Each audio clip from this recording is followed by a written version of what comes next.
Study IQ IAS, अब तैयारी हुई अफोर्डेबल। नमस्कार, मैं दिव्यांशी आप सभी का स्वागत करती हूँ स्टडी IQ पर। आज इस इंटरव्यू सेशन में हमारे साथ जुड़े हैं additional mission director government of UP Shri Hiralal ji IAS। Welcome sir to study IQ और we are very glad that you are here with us once again. Thank you, शुक्रिया आपका। सर, तो जैसे मैं दर्शकों को बता रही थी कि आप recently turned an author and एक IAS ऑफिसर के जीवन में बहुत सारी चीजें होती हैं, इसीलिए कहते हैं it's one of the most celebrated service, most diverse service. तो अभी तक की जो जीवन आपका ब्यूरोक्रेसी में रहा है उसके बारे में आज चर्चा करेंगे, लेकिन उससे पहले जो हर कोई जानना चाहता है कि ये जर्नी की शुरुआत कहाँ से हुई, मैं चाहती हूँ आप दर्शकों को बताएं। देखिए, वैसे तो मैं गांव का रहने वाला हूँ, जनपद बस्ती का रहने वाला हूँ, जो कि उत्तर प्रदेश का एक जिला है। प्राइमरी में पढ़ा हूँ, कक्षा 8 तक मैंने अपने घर से पढ़ाई की और प्राइमरी से पढ़ाई की। और प्राइमरी की पढ़ाई 1966 में जब मैं पैदा हुआ, उस दौरान क्या रहा होगा इसकी कल्पना की जा सकती है। इसके बाद मैं जो है इंजीनियरिंग किया। इंजीनियरिंग करने के बाद NTPC में रहा। NTPC के बाद मैं PCS में आया और 2010 में मेरा IAS में प्रमोशन हो गया। तो वर्तमान में इन वेरी शॉर्ट मैं as a IAS officer additional mission director Uttar Pradesh national health mission में तैनात हूँ। सर, आप जहां से आते हैं, आपने अपनी किताब में भी मेंशन किया है कि जो लड़कों को टॉर्च बेयरर माना जाता है and we are changing the society, but still जो आपके समय में आपने जैसे मेंशन किया तो बहुत सारा एक्सपेक्टेशंस था कि आपको सपोर्ट करना है फैमिली को and you were the torch bearer. तो ऐसे में बहुत बड़े सपने देखने में शायद किसी को डर लगता है कि वो सपने पूरे होंगे कि नहीं, और एक इंटरमीडिएट सपने पे कई बार उसको समझौता कर लेते हैं। क्या ये ख्याल आपके मन में भी आया कि हम इतना बड़ा सपना देखें, PCS क्लियर करें, या फिर आपने इंजीनियरिंग कर लिया था तो वो समझौता कभी ये लगा कि इसमें ही कर लेते हैं? देखिए, जो ये आप कहना चाह रहे हैं कि उस जमाने में, देखिए मतलब आज के 40 साल पहले और आज के जमाने में बहुत फर्क है, एक जनरेशन का गैप है। उस जमाने में जैसा कि मैं याद करता हूँ तो जो मैंने देखा था कि लड़के को ज्यादा तरजीह दिया जाता था लड़की की बनस्पत, और अगर लड़के को ही उस परिवार का या समाज का अगुआ माना जाता था। लेकिन आज ऐसी स्थिति नहीं है, बहुत परिवर्तन हुआ है। आज हम लोग, जैसे मैं अपना ही सोचता हूँ, तो हम लड़की को ज्यादा तरजीह देते हैं, ज्यादा इंपॉर्टेंस देते हैं लड़के की हिसाब से।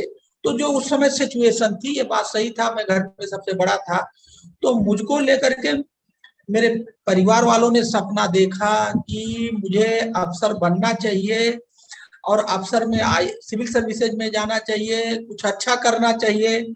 और उसके लिए उन लोगों ने पुश भी किया, और इसमें मेन भूमिका मेरे पिताजी की रही। मेरे पिताजी किसान थे और वो एक छोटी नौकरी करते थे, वेटनरी कंपाउंडर थे। तो उनको सब पता था कि सिविल सर्विसेज का क्या इंपॉर्टेंस है, क्या इसके पावर्स हैं, क्या इसके कैपेबिलिटी है, क्षमता है, सब चीज मालूम था। तो इसलिए उन्होंने ये आइडिया मेरे दिमाग में भरा। और देखिए, चैलेंज जो है ना, चैलेंज वही ले सकता है जो मुसीबतों से खेलता है। जो मुसीबतों से नहीं खेलता वो चैलेंज नहीं ले सकता। तो हम लोग तो गांव में शुरू से पहले दिन से ही मुसीबत से खेल रहे थे, तो चैलेंज लेना हमारी आदत बन गई थी। और उस चैलेंज को लेने के बाद फिर जो है पीछे मुड़ के नहीं देखा, तो इसलिए सफलता मिली।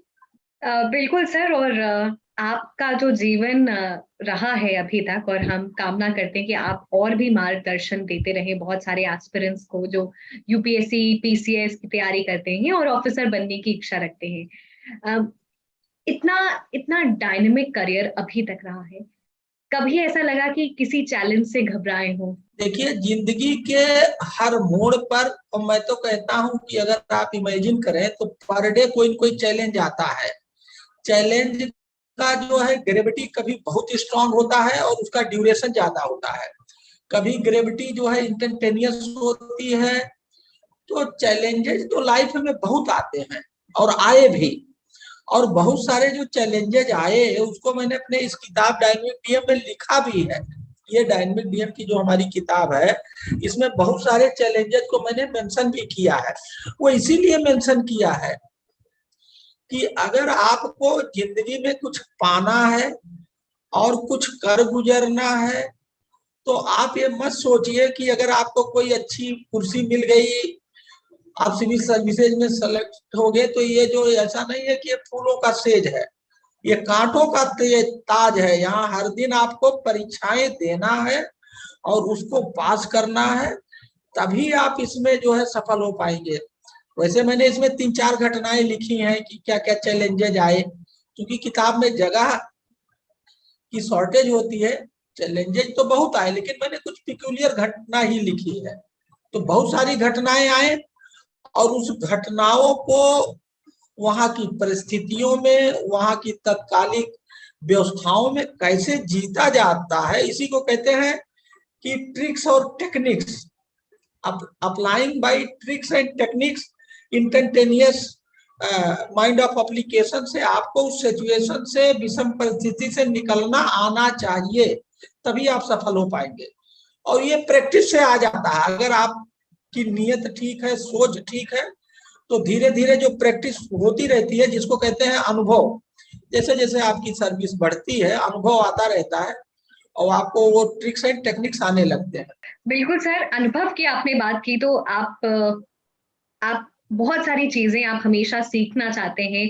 You describe yourself as a learner, और शायद कहीं ना कहीं जब एक ब्यूरोक्रेसी में आते हैं, तो ये जो लर्निंग वाली एबिलिटी है वो शायद एक कहीं कम हो जाती है। तो आपने इसको भी डिस्क्राइब किया है अपनी बुक में कि हमेशा लर्न करना है, चीजों को ग्रास्प करना है, क्योंकि एक जो ब्यूरोक्रेट है वो अलग अलग डिपार्टमेंट में अलग अलग टाइम पे पोस्टेड हो सकते हैं। तो इसको आप अपने अनुभव से कैसे बताएंगे, because you have been always an avid learner. देखिए, ये बात सही है कि भारत एक बदलता देश है, चेंजिंग बड़े फास्ट हो रहा, and that changing is very fast. मतलब जो बदलाव है उसकी गति, उसकी स्पीड बहुत तेज है। जो सुबह था वो दोपहर में नहीं है, जो दोपहर में है वो शाम को नहीं है। तो अगर आप हर मोमेंट लर्निंग मोड में नहीं रहेंगे, तो आपका नॉलेज अपडेटेड नहीं रहेगा, वो इररिलेवेंट हो जाएगा और इनइफेक्टिव हो जाएगा। तो फिर आपका परफॉर्मेंस और इम्पैक्ट डाउन हो जाएगा। तो फिर आप जो है जब इररिलेवेंट हो जाएंगे और आपका इम्पैक्ट नहीं आएगा, तो फिर आपकी परफॉर्मेंस भी डाउन हो जाएगी। तो इसलिए अगर आपको परफॉर्म करना है और समाज को बदलना है, तो हमेशा लर्न करना चाहिए।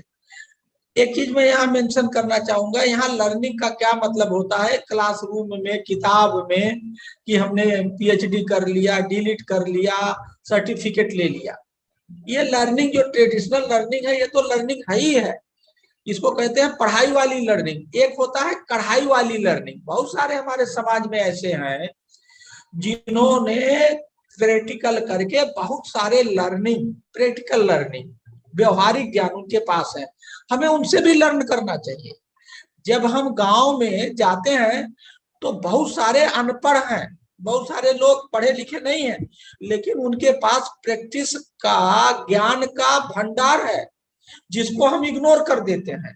मैं कभी नहीं इग्नोर करता, मैं पढ़ा और कढ़ा दोनों को तवज्जो देता हूं। अगर वो अनपढ़ है और कोई वो पते की बात बता रहा है, जो वो जो उसका नॉलेज है वो प्रैक्टिकल नॉलेज है, तो मैं उसको भी अडॉप्ट करता हूं। तो अगर ये बात सही है, ये देखने में आता है कि जब हम लोग एक बार नौकरी में आ जाते हैं तो पढ़ाई की तरफ से रुझान खत्म होता जाता है। और ये मेरा ऑब्जर्वेशन है, जो मैंने महसूस किया है। बहुत कम लोग पढ़ाई से अपने आप को जोड़ के रखते हैं, एक बात। और दूसरी बात, कॉन्टिन्यूअस पढ़ाई तो बहुत रेयर मिलता है। जैसे मैं अगर अपनी बात बताऊं, मैंने नौकरी में आने के बाद एमपीए किया, मास्टर किया, उसके बाद पीएचडी किया, इस समय मैं डीलिट कर रहा हूं। और ये तो मेरा जो ट्रेडिशनल पढ़ाई है वो है। साथ ही साथ मैं जो भी प्रैक्टिकल नॉलेजेबल लोग हैं उनसे मैं खुद जुड़ता हूँ, बात करता हूँ और उनसे पूछता हूँ आपने ये कैसे किया। जैसे प्लास्टिक रिमूवल पे मैं रोज पेपर में बहुत चीजें पढ़ता हूँ, तो मैं उनसे फोन उनका संपर्क निकाल के उनसे कनेक्ट करके बात करता हूँ कि आप ये कैसे करते हो, क्योंकि उनका वो प्रैक्टिकल नॉलेज है। तो मैं प्रैक्टिकल नॉलेज को भी गेन करने के लिए बहुत सारे प्रयास करता रहता हूँ और ये सबको करते रहना चाहिए, पार्टिकुलरली जो गवर्नेंस में है और जो सिविल सर्विसेज के लोग हैं उन्हें तो पढ़ना और लर्न करना 24/7 करना चाहिए।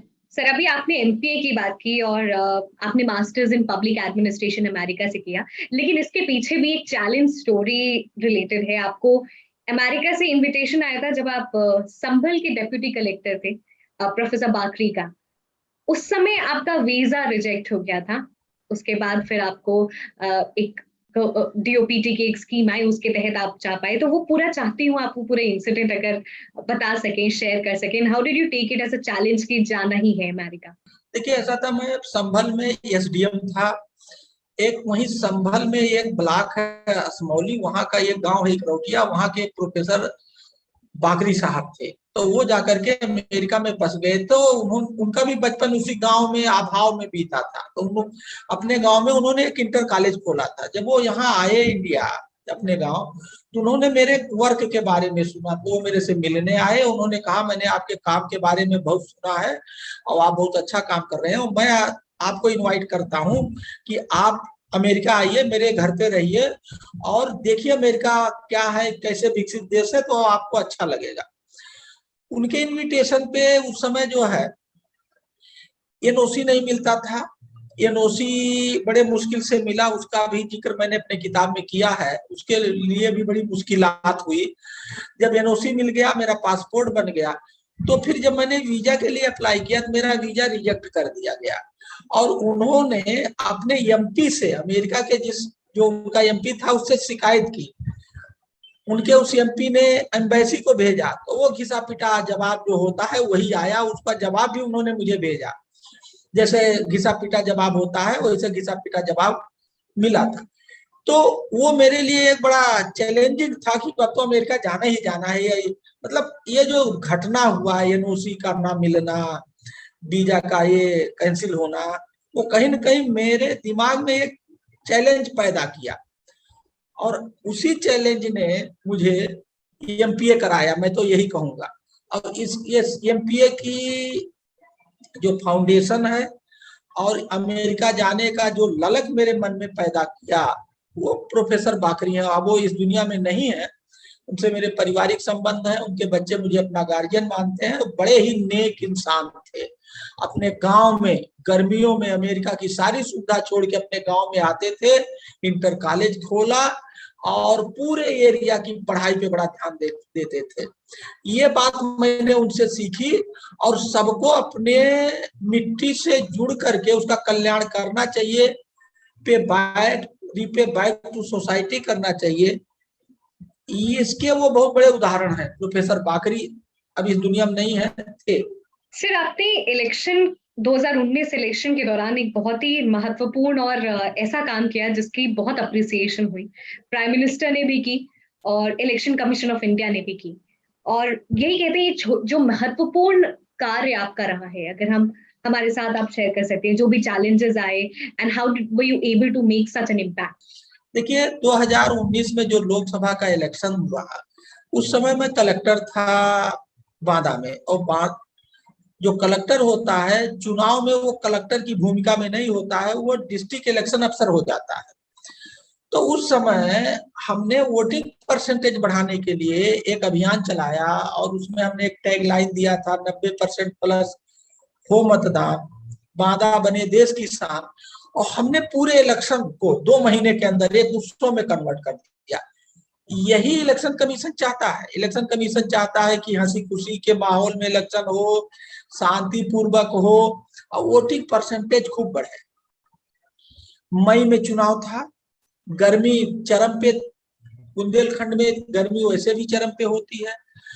ऐसे विषम परिस्थिति में लोकसभा जैसे कठिन चुनाव में हमने पूरे उत्तर प्रदेश में 10.5% हाईएस्ट वोटिंग परसेंटेज बढ़ाया। जब ये अभियान चल रहा था तो 25 अप्रैल 2019 को प्रधानमंत्री जी बाद आए थे।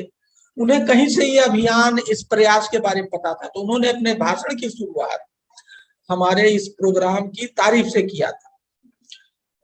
तो उसमें हमने क्या किया, जनता को मोबिलाइज किया, जनता को इंस्पायर किया और जनता के लीडरशिप में ये काम किया। सामान्यतः अधिकारी क्या करते हैं, अपने लीडरशिप में करते हैं।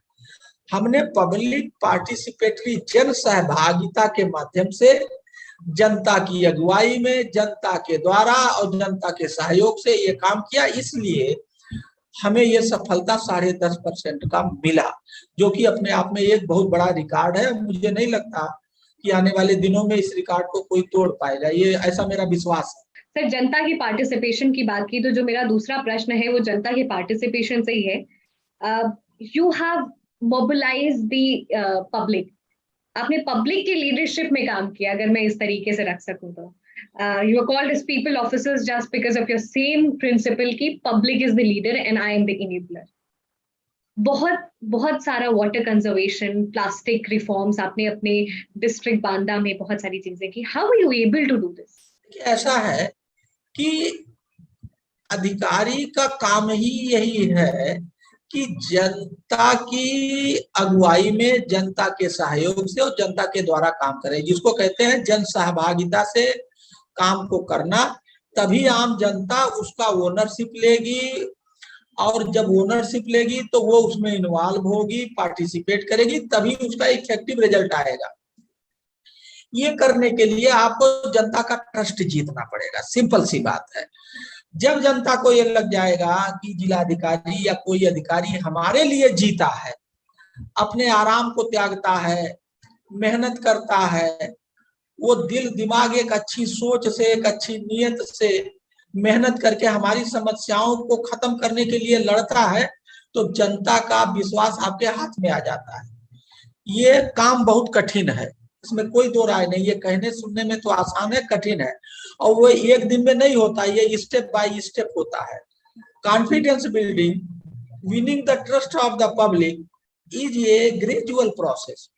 तो हमने जो है सबसे पहले स्टार्टअप इनोवेशन की सबमिट किया, तो उसमें कुछ लोगों का ट्रस्ट जीता। उसके बाद हमने फिर इलेक्शन का प्रोग्राम किया, उसमें कुछ आगे बढ़ा, पहले 20%, फिर 40%। उसके बाद वाटर कंजर्वेशन का अभियान चलाया तो 70%। इस तरह से हमने 20-22 जब प्रयोग किए और इस तरह के इवेंट किए, सामाजिक समस्याओं से लगातार वन आफ्टर अनदर लड़ते रहे, तो जनता को लगा ये डीएम रातों दिन मेहनत करते हैं, हमारी समस्याओं के लिए जनता के बीच रहते हैं, कोई ईगो नहीं है, हमारे ही जैसे ऐसा व्यवहार करते हैं जैसे हमारे घर के हों। तो ये धीरे धीरे पूरी जनता मेरे पीछे हो गई, मीनिंग देयर बाई कि उनका कमांड मेरे पास, मैंने उनका ट्रस्ट जीत लिया। तो मैं कुछ भी कहता था तो वो मानते थे कि हमारी भलाई में ये कर रहे हैं। It is a gradual process, और इसके लिए आपको एक अच्छी सोच, एक अच्छी नीयत और एक अच्छे लगन की जरूरत है। सर, हमने बहुत सारे छोटे छोटे जो इवेंट्स थे आपकी ब्यूरोक्रेसी जर्नी से हो जाने, और मुझे पूरी उम्मीद है कि हम और भी सारे इवेंट्स और इस तरीके के जो केस स्टडीज के तौर पे बहुत सारे लोग प्रेजेंट कर सकते हैं, उनको हम और जानेंगे। आज के सेशन के लिए कुछ फाइनल टिप्स, सजेशन सभी के लिए? देखिए, मैं तो यही कहूंगा कि जो सिविल सर्विसेज में आते हैं या जो सिविल सर्विसेज की तैयारी कर रहे हैं, उनका सबसे पहले माइंड सेट उनको इवेल्युएट करना चाहिए कि उनका माइंड सेट क्या है। अगर उनका माइंड सेट सामाजिक सेवा है तभी वो है। जैसे मान लीजिए एक आदमी है, वो सोचता है कि मैं यहाँ करके बहुत सारा पैसा कमा लूंगा, बहुत सारे मकान और दुकान और धनी हो जाऊंगा, तो जो कमर्शियल सोच के लोग हैं उनके लिए ये सेवा बिल्कुल ही उचित नहीं है। ये सेवा उनके लिए उपयुक्त है जो समाज के लिए, जो अपने लिए नहीं सोचते हैं, समाज की भलाई सोचते हैं। तो मेरा ये कहना है कि ऐसा ना हो कि आपका माइंड सेट कमर्शियल सोच के आपका माइंड सेट हो, आप यहाँ आते हैं तो बाद में आपको दिक्कत होगी। तो अपने आप को इवेल्युएट करना चाहिए। मतलब ऑप्शन ऑप्ट करने के पहले। बिल्कुल, and I think this is a very very important message that needs to be communicated to everybody कि अगर आपको सिविल सर्विसेज करना है तो आप समझो कि क्यों करना है, because it is a challenging job and it is not just the pomp and show that you see, but it's real work. Thank you so much, sir, for joining us in this interview session. We have got your guidance from time to time, and we look forward for your guidance. And the entire team wishes you good health, good luck. Thank you. Study IQ IAS. अब तैयारी हुई affordable.